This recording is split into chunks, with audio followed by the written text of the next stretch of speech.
a kid, you get asked this one particular question a lot. It really gets kind of annoying. What do you want to be when you grow up? Now, adults are hoping for answers like, I want to be an astronaut, or I want to be a neurosurgeon. You adults and your imaginations. Kids, they're most likely to answer with pro skateboarder, surfer, or Minecraft player. I asked my little brother and he said, seriously, dude, I'm 10. I have no idea. Probably a pro skier. Let's go get some ice cream. See, us kids are going to answer with something we're stoked on, what we think is cool, what we have experience with. And that's typically the opposite of what adults want to hear. But if you ask a little kid, sometimes you'll get the best answer. Something so simple, so obvious, and really profound. When I grow up, I want to be happy. For me, when I grow up, I want to continue to be happy, like I am now. I'm stoked to be here at TEDx. I mean, I've been watching TED videos for as long as I can remember, but I never thought I'd make it on stage here so soon. I mean, I just became a teenager, and like most teenage boys, I spend most of my time wondering, how did my room get so messy all on its own? Did I take a shower today? And the most perplexing of all, how do I get girls to like me? Neuroscientists say that the teenage brain's pretty weird. Our prefrontal cortex is underdeveloped, but we actually have more neurons than adults, which is why we can be so creative and impulsive and moody and get bummed out.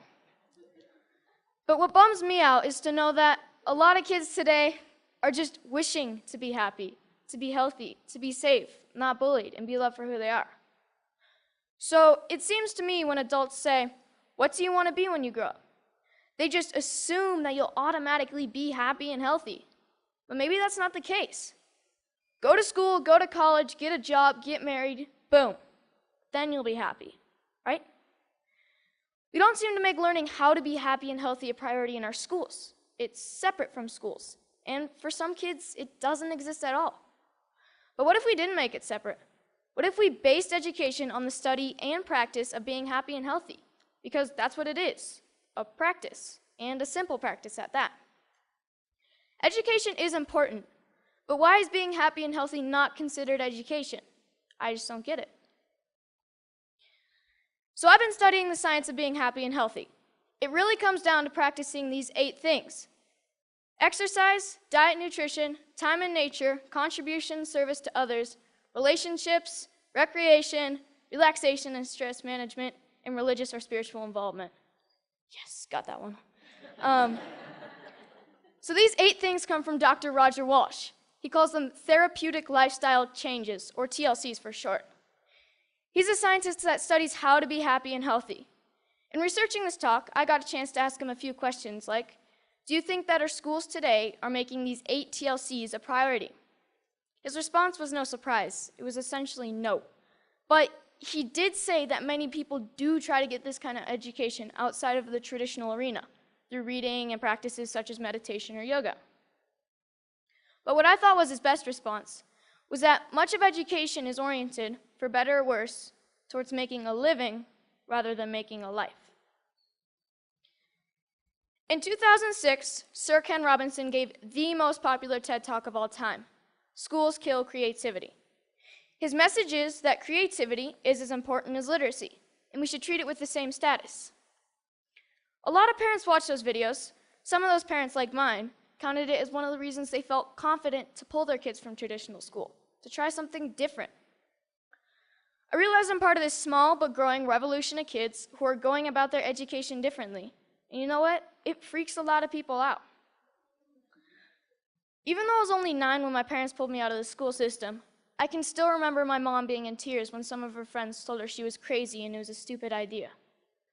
Looking back, I'm thankful she didn't cave to peer pressure, and I think she is too. So out of the 200 million people that have watched Sir Ken Robinson's talk, why aren't there more kids like me out there? Shane McConkey is my hero. I loved him because he was the world's best skier. But then one day I realized what I really loved about Shane. He was a hacker. Not a computer hacker. He hacked skiing. His creativity and inventions made skiing what it is today, and why I love to ski. A lot of people think of hackers as geeky computer nerds who live in their parents' basement and spread computer viruses. But I don't see it that way. Hackers are innovators. Hackers are people who challenge and change the systems to make them work differently, to make them work better. It's just how they think. It's a mindset. I'm growing up in a world that needs more people with the hacker mindset. And not just for technology. Everything is up for being hacked, even skiing, even education. So whether it's Steve Jobs, Mark Zuckerberg, or Shane McConkey, having the hacker mindset can change the world. Healthy, happy, creativity, and the hacker mindset are all a large part of my education. I call it Hackschooling. I don't use any one particular curriculum, and I'm not dedicated to any one particular approach. I hack my education. I take advantage of opportunities in my community and through a network of my friends and family. I take advantage of opportunities to experience what I'm learning, and I'm not afraid to look for shortcuts or hacks to get a better, faster result. It's like a remix or a mashup of learning. It's flexible, opportunistic, and it never loses sight of making happy, healthy, and creativity a priority. And here's the cool part, because it's a mindset, not a system. Hackschooling can be used by anyone, even traditional schools. So what does my school look like? Well, it looks like Starbucks a lot of the time. But like most kids, I study a lot of math, science, history, and writing. I didn't used to like to write because my teachers made me write about butterflies and rainbows, and I wanted to write about skiing. It was a relief when my good friend's mom started the Squaw Valley Kids Institute, where I got to write through my experiences and my interests, while connecting with great speakers from around the nation, and that sparked my love of writing. I realized that once you're motivated to learn something, you can get a lot done in a short amount of time, and on your own. Starbucks is pretty great for that. Hacking physics was fun. We learned all about Newton and Galileo, and we experienced some basic physics concepts like kinetic energy through experimenting and making mistakes. My favorite was the giant Newton's cradle that we made out of bowling balls, I think. No, bocce balls. We experimented with a lot of other things like bowling balls and even giant jawbreakers. Project Discovery's ropes course is awesome and slightly stressful. When you're 60 feet off the ground, you have to learn how to handle your fears, communicate clearly, and most importantly, trust each other. Community organizations play a big part in my education. At High Fives Foundation's Basics program, being aware and safe in critical situations, we spent a day with the Squaw Valley Ski Patrol to learn more about mountain safety. Then the next day, we switched to science of snow, weather, and avalanches. But most importantly, we learned that making bad decisions puts you and your friends at risk. Young Chautauqua brings history to life. You study a famous character in history until you can stand on stage and perform as that character and answer any question about their lifetime. In this photo, you see Al Capone and Bob Marley getting grilled with questions at the historical Piper's Opera House in Virginia City, the same stage where Harry Houdini got his start. Time in nature is really important to me. It's calm, quiet, and I get to just log out of reality. I spend one day a week outside all day. At my Foxwalker classes, our goal is to be able to survive in the wilderness with just a knife. We learn to listen to nature. We learn to sense our surroundings. And I've gained a spiritual connection to nature that I never knew existed. But the best part is that we get to make spears, bows and arrows, fires with just a bow drill, and survival shelters for the snowy nights when we camp out. Hanging out at the Moment Factory, where they hand make skis and design clothes, has really inspired me to one day have my own business.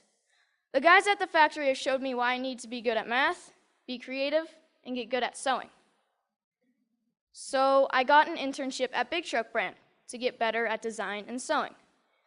Between fetching lunch, scrubbing toilets, and breaking their vacuum cleaner, I'm getting to contribute to clothing design, customizing hats, and selling them.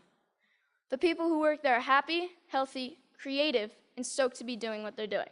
This is by far my favorite class. So this is where I'm really happy.